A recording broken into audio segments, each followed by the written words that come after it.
1975 সালে 15ই আগস্ট মানবতার ঘৃণ্য শত্রু, স্বাধীনতা বিরোধী খুনি ঘাতক চক্রের বুলেটের নির্মম আঘাতে সপরিবারে শেখ মুজিবুর রহমান।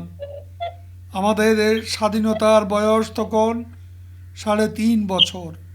সেদিনের হত্যাকাণ্ড নিছক কোনো রাজনৈতিক ষড়যন্ত্র ছিল না। সেদিনের হত্যাকাণ্ড ছিল স্বাধীনতা বিরোধী জাতীয় আন্তর্জাতিক চক্রের সুগভীর পরিকল্পনার অংশ। তারা বঙ্গবন্ধুকে হত্যা করে 71-এর পরাজয়ের প্রতিশোধ নিতে চেয়েছিল। জাতির পিতা স্বাধীন দেশের নীলিমায় পূর্ব দিগন্ত যখন সমুজ্জ্বল দিবাকার হয়ে সকল জীর্ণতার বাধা বিপত্তি জয় করে আলোকবর্তিকা নিয়ে সমৃদ্ধ ভবিষ্যতের আহ্বান জানাচ্ছেন, তখন 56,000 বর্গ মাইলের এই ভূখণ্ড থেকে জাতির পিতা বঙ্গবন্ধু শেখ মুজিবুর রহমানের নাম নিশানা, সে চিহ্নটুকু পর্যন্ত মুছে ফেলার জন্য এই হত্যাকাণ্ড। এর মধ্য দিয়ে বাঙালির সম্ভাবনাময় ভবিষ্যৎকে নিকষ কালো মেঘের আবরণে আচ্ছাদিত করার অপচেষ্টা করা। ৭০ থেকে ৭৫ সময়কালে দেশে পার ক্যাপিটা জিডিপি প্রতি বছর গড়ে 25% হারে বেড়েছে, যা পরবর্তী 33 বছরে গড়ে 3% হারে বৃদ্ধি পেয়েছে। স্বাধীনতা 1.5 বছরের মাথায় প্রথম পঞ্চবার্ষিকী পরিকল্পনা প্রণয়ন করা হয়। সেই পরিকল্পনা যুদ্ধ বিধ্বস্ত দেশ পুনর্গঠনের পাশাপাশি কৃষি সহ শ্রমজীবী মানুষ সহ অন্যান্য খাতকে জনকল্যাণমুখী করার নানা রকম পদক্ষেপ গ্রহণ করা হয়। পাকিস্তানের রাষ্ট্রীয় কাঠামো ভেঙে বাংলাদেশের আর্থসামাজিক রাজনৈতিক ব্যবস্থা আমূল পরিবর্তনের একটি সোনালী স্বপ্ন ছিল বঙ্গবন্ধুর দুচোখে। বঙ্গবন্ধু হত্যার বেনিফিশিয়ারি গ্রুপ পরবর্তীতে অবৈধভাবে ক্ষমতা দখলকারীরা বঙ্গবন্ধু হত্যার সাথে সাথে বাঙালির আত্মমর্যাদায় প্রতিষ্ঠিত হওয়ার সেই স্বপ্নকেও ধুলোয় মিশিয়ে দিতে চেয়েছিল। বঙ্গবন্ধু হত্যার পর অবৈধ ক্ষমতা দখলদারী মোস্তাক জিয়া চক্রের ভূত দেশকে পেছনের দিকে নিয়ে গেছে। যে পাকিস্তান ভেঙে বাংলাদেশ প্রতিষ্ঠা পেয়েছিল, তারা সে পাকিস্তানের ভাবাদর্শে দেশকে গড়ে তুলতে উন্মাদ হয়ে গিয়েছিল। তারা অবৈধ ক্ষমতার অপব্যবহারের মাধ্যমে জাতির বিবেককে কারারুদ্ধ করে ফেলেছিল বঙ্গবন্ধুকে হত্যার মধ্য দিয়ে। মুক্তিযুদ্ধের চেতনা নস্যাৎ করার পাশাপাশি পাঠ্যপুস্তক থেকে জাতির পিতা বঙ্গবন্ধু শেখ মুজিবুর রহমানকে নির্বাসিত করেছিল। জাতির পিতা হত্যার বিচার তো দূরের কথা, মোস্তাকে হত্যার বিচার বন্ধে ইন্ডেমনিটি অধ্যাদেশ জারি করলে সামরিক শাসক জিয়া সেটাকে পঞ্চম সংশোধনীর মাধ্যমে আমাদের সংবিধানে অন্তর্ভুক্ত করে। দেশি বিদেশি স্বাধীনতা বিরোধী চক্রের সুগভীর পরিকল্পনা, সামরিক রাজনৈতিক দোসরদের যৌথ প্রযোজনায় জাতির পিতাকে সপরিভাবে হত্যা করেছিল বলেই তারা অনায়াসে রাষ্ট্র ক্ষমতা দখল করে নিজেদের অপপ্রয়াস বাস্তবায়ন করতে পেরেছিল। মুস্তাক জিয়ার পরবর্তী কর্মকাণ্ডই সাক্ষ্য দেয় এ হত্যাকাণ্ডের পেছনে তাদের প্রত্যক্ষ পরোক্ষ মদত ছিল। আমি সবাই এই শোকের মাসে আমার পূর্ববর্তী বক্তারাও অনেক কথাই বলেছেন, আমি বারবার একই কথা বলতে চাই না। মির্জা ফখরুল ইসলাম আলমগীর রোহিঙ্গা ইস্যুতে সরকারের নতজানু পররাষ্ট্রনীতি দেখছেন। আমি মির্জা ফখরুলকে বলতে চাই, বিএনপির প্রতিষ্ঠাতা জিয়াউর রহমান ক্ষমতা দখলের পর থেকে যতবার বিএনপি ক্ষমতায় এসেছে তাদের সময় স্বরাষ্ট্র পররাষ্ট্রনীতি বলতে আদৌ কিছু ছিল কি? যারা অবৈধভাবে ক্ষমতা দখল করে নিজেদের স্বার্থে রাষ্ট্র ক্ষমতা ব্যবহার করে তাদের মুখে নীতি কথা মানায় না। বঙ্গবন্ধু কন্যা দেশরত্ন শেখ হাসিনা সরকার পরিচালনা সকল ক্ষেত্রে তার ভিশনারি নীতি, তার ডাইনামিক লিডারশিপ তিনি সুদক্ষভাবে দিয়ে চলেছেন। বাংলাদেশে পররাষ্ট্রনীতির ক্ষেত্রে যেই জাতির পিতা গড়েছিলেন, যা 1972 সালের সংবিধানে 25 নম্বর অনুচ্ছেদে সুস্পষ্টভাবে উল্লেখ আছে। মির্জা ফখরুল বুঝতে পারেননি রোহিঙ্গা ইস্যুতে বাংলাদেশ কোনো পক্ষ নয়। রোহিঙ্গা ইস্যুতে পক্ষ হলো মিয়ানমার ও রোহিঙ্গা জনগোষ্ঠী। 2017 সালে মিয়ানমারের আরাকান রাজ্যে উদ্ভূত ঘটনায় রোহিঙ্গা জনগোষ্ঠীর প্রতি বাংলাদেশের জনগণের সমর্মিত মানবিকতার দিকটি বিবেচনা করে তাদেরকে আশ্রয় দিয়েছিল শেখ হাসিনা সরকার। বাংলাদেশ সরকার রোহিঙ্গা প্রত্যাবাসনে স্থায়ী সমাধান খোঁজার জন্য দ্বিপাক্ষিক, ত্রিপাক্ষিক, বহুপাক্ষিক আলোচনা চালিয়ে যাচ্ছেন। বিভিন্ন আন্তর্জাতিক ফোরামে রোহিঙ্গা ইস্যু সমাধানের জন্য বাংলাদেশের পক্ষ থেকে দাবি তোলা হয়েছে এবং সেটা চলমান রয়েছে। বিশ্বের বিভিন্ন দেশে চাপ ও আন্তর্জাতিক আদালতের আদেশ থাকা সত্ত্বেও মিয়ানমার তার জায়গায় অনড় রয়েছে। রোহিঙ্গা সমস্যা অস্থায়ীভাবে সমাধান করলে পরবর্তীতেও তার প্রভাব বাংলাদেশের উপর পড়বে।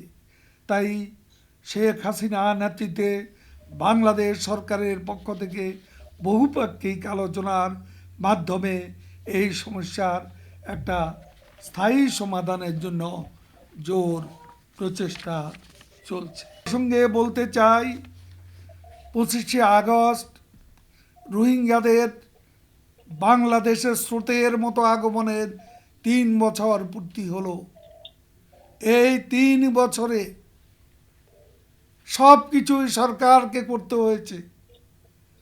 আন্তর্জাতিক কিছু কিছু দেশ সাহায্য করেছেন, কিছু এনজিও সহযোগিতা করেছে, কিন্তু তাদের আশ্রয় দেওয়া, আজকে আমাদের ইকোনমি, আমাদের ইকোলজি, এমনকি সেই উখিয়া টেকনাফে আমাদের আজকে ট্যুরিজম পর্যন্ত ধ্বংসের দ্বারে গিয়ে পৌঁছেছে এদেরকে আশ্রয় দিতে গিয়ে। আজকে এই রোহিঙ্গাদের জন্য আপনারা একদিন আপনাদের নেত্রী, একদিন আপনি, দুদিনের মতো গিয়েছেন। আপনারা 2-1 দিন গিয়েই দায়িত্ব শেষ করে ফেলেছেন। 11 লাখ মানুষকে আশ্রয় দেওয়া, তাদের খাওয়ার ব্যবস্থা, ওষুধের ব্যবস্থা, এইসব কে করেছে? শেখ হাসিনার মতো মানবিক শাসক ছিলেন বলে সেদিন তিনি এটা করতে পেরেছিলেন, যেটা সারা দুনিয়া প্রশংসিত হয়েছে। পৃথিবীর কোনো দেশ বাস্তুচ্যুত অন্য দেশের লোককে এত সহজে নিজের সীমান্ত খুলে দিয়ে আশ্রয় দেয়নি, যেটা বঙ্গবন্ধুর কন্যা মানবতার বাতিঘর শেখ হাসিনা করেছেন। এ সত্যকে অস্বীকার করছেন। এই চেষ্টাকে আপনারা ভিন্ন খাতে প্রবাহিত করছেন। কোথায় নত জানু এখানে সরকার হয়েছে? জানু নত করার দৃষ্টান্ত দেখান, একটি দৃষ্টান্ত তুলে ধরুন। সরকারের কোথায় এখানে দুর্বলতা?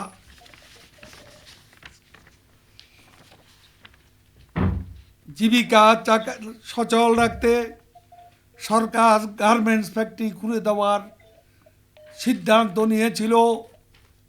লক্ষ লক্ষ শ্রমিক যখন বেকারত্বে জর্জরিত হাহাকার করছিল, তখন বিএনপি দেশকে ভয়ঙ্কর বিপর্যয়ের মুখে ঠেলে দেওয়া হয়েছে বলে মন্তব্য করেছে। বিশ্লেষকগণ সংক্রমণ অতিমাত্রায় বেড়ে যাওয়ার আশঙ্কা প্রকাশ করেছিল, কিন্তু বাংলাদেশের গার্মেন্টসের এ মার্কেট বিশ্ববাজারে যে স্থান, বাংলাদেশ দ্বিতীয় অবস্থানে, সেই অবস্থান যখন নড়বড়ে, যখন অনেকে অর্ডার বাতিল করতে যাচ্ছিল, তখন জীবিকার স্বার্থে এবং দেশের অর্থনীতিকে সচল রাখতে বঙ্গবন্ধু কন্যা শেখ হাসিনা দূরদর্শী সময়োচিত সিদ্ধান্তের বলে আর এতদিন পরেও বিশেষজ্ঞদেরও অবাক করে দিয়েছে আশঙ্কা অনুযায়ী গার্মেন্টস ফ্যাক্টরিগুলোতে সংক্রমণ ছড়ায়নি। বিএনপি তখন ভয়াবহ বিপর্যয়ের কথা বলেছিল। ঈদের সময় গণপরিবহনে, পশুর হাটে তারা বলেছে, সেখানেও তারা অভিযোগে তীর ছুঁড়েছিল, ভয়াবহ বিপর্যয়ের আশঙ্কা করেছিল, কিন্তু বাস্তবে পরিস্থিতি যতটা নিয়ন্ত্রণের বাইরে যাওয়ার কথা ততটা নিশ্চয়ই যায়নি। শেখ হাসিনা শ্রমিক বান্ধব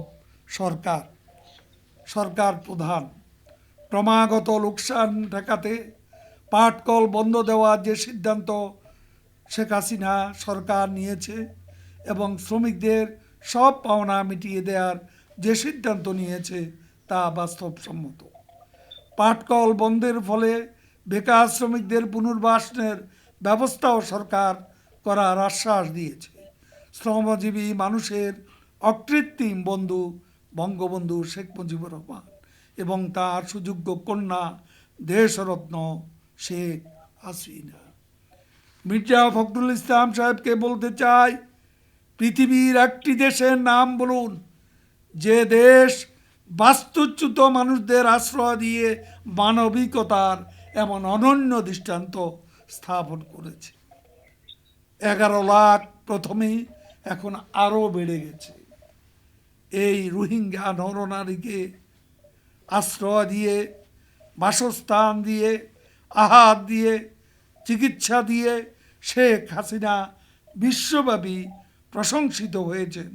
সারা বিশ্বে যখন শেখ হাসিনার মানবিকতা এবং মানবদরদী ভূমিকার প্রশংসায় পঞ্চমুখ, তখন তো আপনারা একটা ধন্যবাদ জানাতেও ব্যর্থ হয়েছেন।